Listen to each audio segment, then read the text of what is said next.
अस्सलाम वालेकुम। आज हम डिस्कस करेंगे चैप्टर 8 का लास्ट टॉपिक है वनलाइजेशन। वनलाइजेशन फोटोपीरियडिज्म की तरह फ्लावरिंग को इंड्यूस करवाने वाला एक मैकेनिज्म होता है। वनलाइजेशन को हम डिफाइन करते हैं, it is low temperature treatment, यानी एक ऐसा ट्रीटमेंट है जिसमें प्लांट को एक्सपोज करवाया जाता है लो टेम्परेचर ट्रीटमेंट से।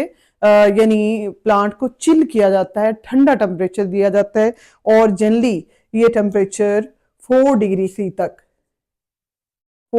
सी तक का जो टेम्परेचर है ये लो टेम्परेचर है और ये स्टिमुलेट करता है फ्लावरिंग को, स्पेशली दो तरह के प्लांट्स के अंदर।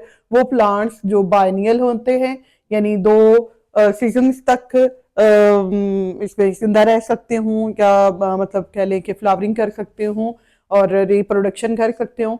और पेरेनियल प्लांट्स जो कई मौसमों तक, कई सीजन्स तक, कई सालों तक जो ग्रो कर सकते हूँ, उन प्लांट्स को पेरिनियल प्लांट्स कहते हैं। तो बायनियल प्लांट्स जो दो मौसमों में या दो लगातार जो है इसमें पैदावार देने वाले हों, लगातार दो फसलें देने वाले हों, जैसे ज्वार है उसको एक दफा जो है ना वो काट लें, दोबारा जो है ना वो उगाती है। बरसेम है, एक दफा काट लें दोबारा उगाती है। ऐसे पौधे जो दो मौसमों तक जिंदा रहे उन्हें कहते हैं बायनियल प्लांट। और वो प्लांट्स जो कई सालों तक, कई सीजन्स तक, कई मौसमों तक जिंदा रहे उन्हें पेरेनियल प्लांट्स। तो दरख्त जितने भी होते हैं वो पेरेनियल होते हैं। तो बायनियल एंड पेरेनियल प्लांट्स के अंदर 4 डिग्री सी तक का लो टेम्परेचर फ्लावरिंग को जो इंड्यूस करवाता है, इस मैकेनिज्म का नाम है वर्नलाइजेशन।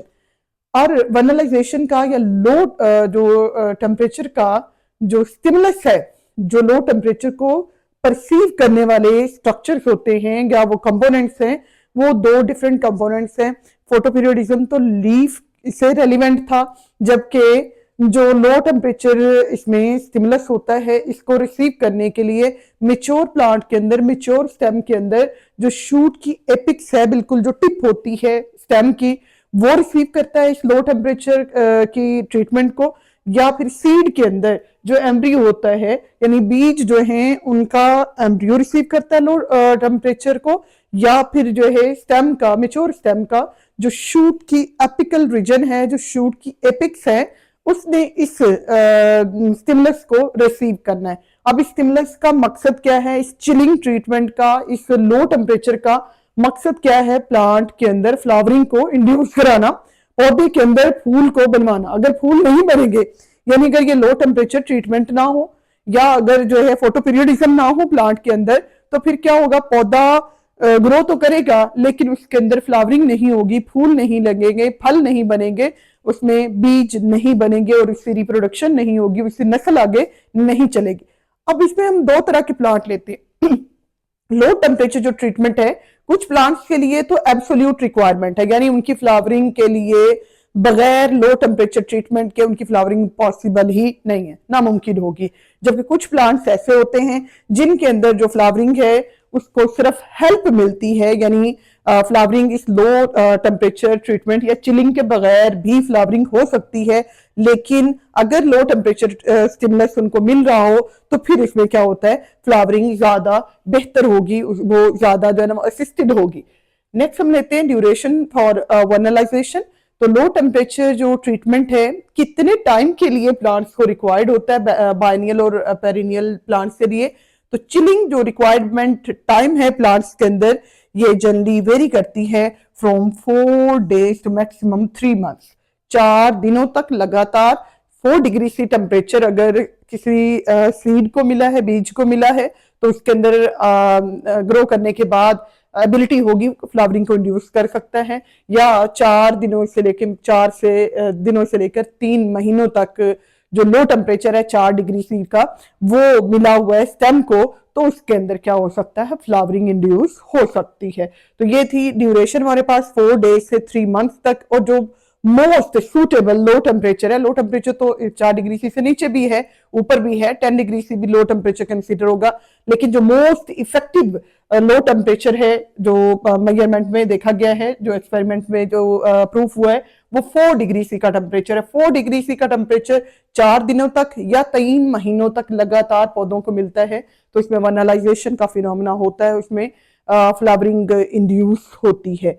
अब बात करेंगे हम वर्नालिन के। वर्नालिन उस हार्मोन को कंसिडर किया जाता है जो वर्नलाइजेशन का जो मैकेनिज्म है या लो टेम्परेचर को परसीव करने वाला या लो टेम्परेचर मिलने के बाद प्रोड्यूस होने वाला जो हार्मोन है उसको वर्नालिन कहा जाता था, कंसिडर किया जाता था। लेकिन अब ये बिलीव करते हैं साइंटिस्ट कि वर्नालिन कोई अलग से हार्मोन नहीं है, बल्कि एक्चुअली ये जिब्रालिन्स है जो कि प्लांट के अंदर फ्लावरिंग को इंड्यूस करवाने के लिए रिस्पॉन्सिबल होता है। अब बात करेंगे हम लो टेम्परेचर ट्रीटमेंट प्लांट को क्यों चाहिए है और इसका मकसद क्या है, इस मैकेनिज्म से फायदा क्या होता है प्लांट को। तो इसमें डिफरेंट इसके अंदर जो है ना वो है, इसके इंपॉर्टेंस है या इसके रोल्स हैं। सबसे पहले तो ये रिप्रोडक्टिव बिहेवियर को सिंक्रोनाइज करता है, मतलब ये कि तमाम जो प्लांट्स एक ही स्पीशी के प्लांट हैं उन सब की रिप्रोडक्शन एक ही वक्त में हो, और जब एक ही वक्त में सारे के सारे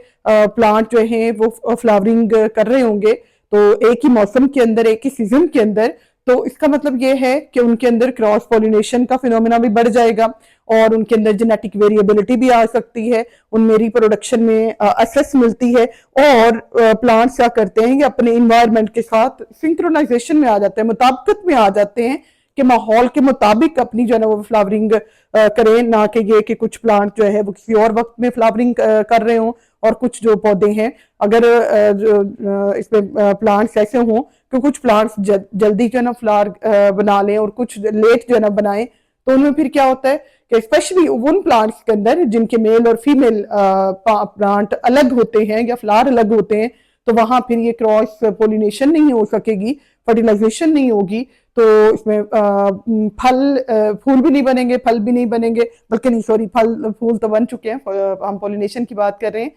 फल बनेंगे लेकिन उनके अंदर आगे जो पोलिनेशन चूंकि पॉसिबल नहीं हुई, फर्टिलाइजेशन नहीं हुई या क्रॉस फर्टिलाइजेशन नहीं हुई, तो जेनेटिक वेरिएशन नहीं आएगी, उसमें इतनी ज्यादा वैरायटीज प्रोड्यूस जन्म नहीं होंगी बीजों के अंदर।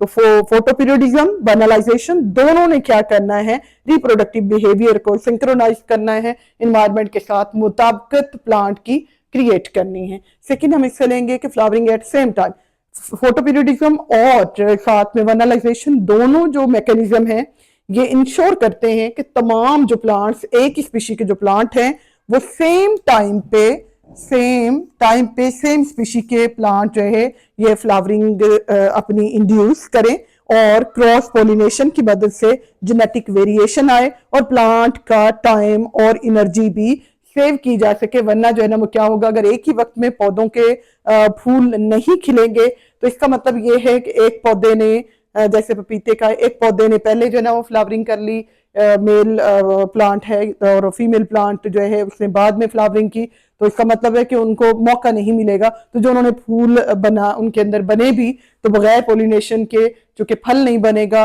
बीज नहीं बनेगा, तो उनकी नस्ल के ऊपर भी डेफिनेटली इफेक्ट पड़ेगा और उनकी वो जो सारी एनर्जी है जो उन्होंने फूल बनाने में जो है ना लगाई, फूलों की ग्रोथ करने में जो है ना लगाई, तो वो सारा उनका टाइम और वो सारी एनर्जी प्लांट की क्या हो जाती है, वेस्ट हो जाती है। It is all about vernalization.